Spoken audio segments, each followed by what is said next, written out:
नमस्कार, मी शीतल आपल्या चॅनेलमध्ये सर्वांचं स्वागत करते. आज आपण बनवणार आहोत एकदम कुरकुरीत चविष्ट असा पालक पॅटीस. बाहेरून ताज्या पालकाच्या पानांचा कुरकुरीत थर आणि आतमध्ये मसालेदार बटाट्याचं सारण. प्रत्येक घास खूप चविष्ट लागतो. ही रेसिपी आपण कोल्ड प्रेस ऑइल मध्ये डीप फ्राय केली आहे. त्यामुळे चव तर अप्रतिम येते, शिवाय आपल्या चांगलं तेल वापरल्यामुळे आरोग्यासाठी अतिशय उत्तम आहे. नाश्त्यासाठी, संध्याकाळसाठी आणि चहा सोबत किंवा पाहुण्यांसाठी ही रेसिपी अगदी परफेक्ट आहे. चला तर मग अजिबात वेळ न घालवता सुरू करूया ही झटपट आणि स्वादिष्ट असा पालक पॅटीस रेसिपीला. यासाठी आपल्याला लागणार आहे उकडलेले बटाटे आणि पालक, 1 स्पून बडीशेप, धणे, जिरं, कढीपत्ता हे मिक्सर मधून आपण ब्लेंड करून घेणार आहोत. यानंतर असं ओबडधोबड आपल्याला बारीक करून घ्यायचं आहे. अशा पद्धतीने खूप बारीक पावडर करायची नाही.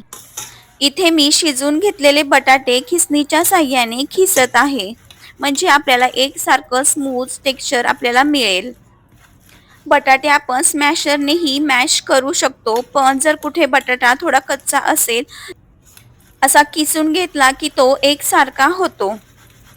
आपण पालक पॅटीस बनवत आहोत. यातील आपला मेन इन्ग्रेडियंट आहे बटाटा. तो छान असा किसून झाल्यानंतर यामध्ये हळद, मीठ चवीनुसार,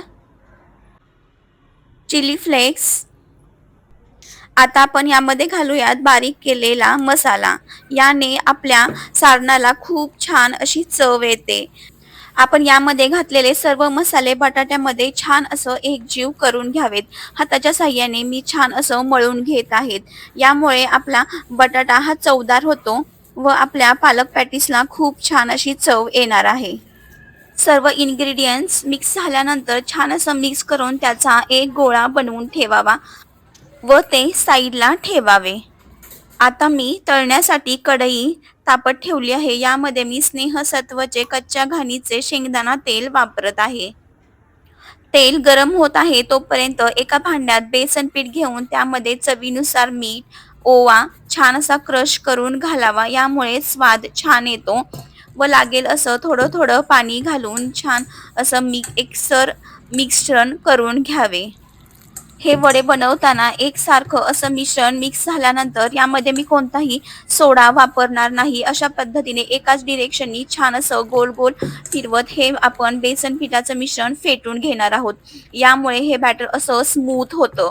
ते बघू शकता, एक वेगळं टेक्स्चर आलेलं आहे. अशा पद्धतीने आपल्याला करून घ्यायचं आहे.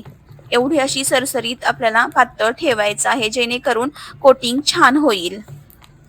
आता आपण हे मिश्रण बाजूला ठेवूयात आणि बटाट्याचे जे सारण आहेत, यासाठी आपल्याला पालकाची पाने लागणार आहेत. मोठी मोठी अशी मी पाने बघून घेत आहे. पालकाचे एक पान घेऊन त्यावरती आपण हे बटाट्याचे सारण घेऊन ते छान असं स्प्रेड करून घ्यावे, जेणेकरून ते छान असं कोटिंग आपल्याला करायचं आहे. हे कोटिंग झाल्यानंतर यावरती आपण दुसरे पान ठेवून याला लॉक करणार आहोत. अशा पद्धतीने दुसरे पान असे ठेवावे व छान असं प्रेस करून घ्यावे, जेणेकरून आतलं सारण आतमध्येच राहील. असे मी सर्व पालकाच्या पानांमध्ये हे सारण भरून घेते. इथे मी एक छोटी पण खूप महत्वाची टिप सांगते. मी या रेसिपीसाठी बडीशेप, जिरे, धणे आणि चिली फ्लेक्स यांचा ताजा मसाला वाटून वापरला आहे. हाच मसाला या पालक पॅटीसची चव पुढच्या लेवलला घेऊन जातो. त्यामुळे शक्य असेल तर तयार मसाल्याऐवजी हा ताजा मसाला नक्की वापरून पहा. या मसाल्याचा सुगंध आला की भूक आपोआप वाढते व हा मसाला वाटून तयार केला असल्यामुळे आपल्या पालक पॅटीसला एक वेगळी चव आणि अप्रतिम अरोमा येतो. पालकांच्या दोन्ही पानांमध्ये आपण बटाट्याचे सारण घालून घेतले आहे व आता हे आपण तयार केलेल्या बेसन पिठाच्या बॅटरमध्ये छान असं बुडवून घेऊन ते आपण तळून घेणार आहोत. तळताना हे पॅटीस हळुवारपणे तेलामध्ये सोडावेत, कारण तेल खूप गरम असल्यामुळे ते आपल्या अंगावर उडण्याची शक्यता असते व वरून आणि खालून छान असं क्रिस्पी रंग गोल्डन ब्राऊन होईपर्यंत आपण तळून घेणार आहोत. अशा पद्धतीने मी सर्व पॅटीस आता बनवून घेते. हे पॅटीस खूप कुरकुरीत होतात व चवीला अप्रतिम लागतात. चहा सोबत नक्कीच याचा तुम्ही आस्वाद घ्या. मी इथे चहा बनवलेला आहे. आता मी छान असं एका प्लेटमध्ये सर्व करून घेतलं आहे. अशा पद्धतीने तुम्हीही ही रेसिपी नक्की करून पहा. खूप असं छान झालेलं आहे बघा. तुम्हाला मी आवाज दाखवते. खूप छान असं क्रिस्पी झालेले आहेत.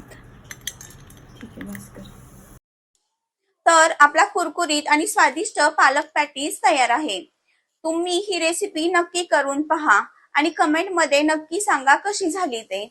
व्हिडिओ आवडला असेल तर लाईक करा, शेअर करा आणि अशा सोप्या, चविष्ट आणि घरगुती रेसिपीसाठी माझ्या चॅनलला सबस्क्राईब करायला विसरू नका. पुन्हा भेटूया एका नवीन आणि भन्नाट रेसिपी सोबत. तोपर्यंत आनंदी राहा, सुरक्षित राहा आणि चविष्ट पदार्थाचा आनंद घ्या. धन्यवाद.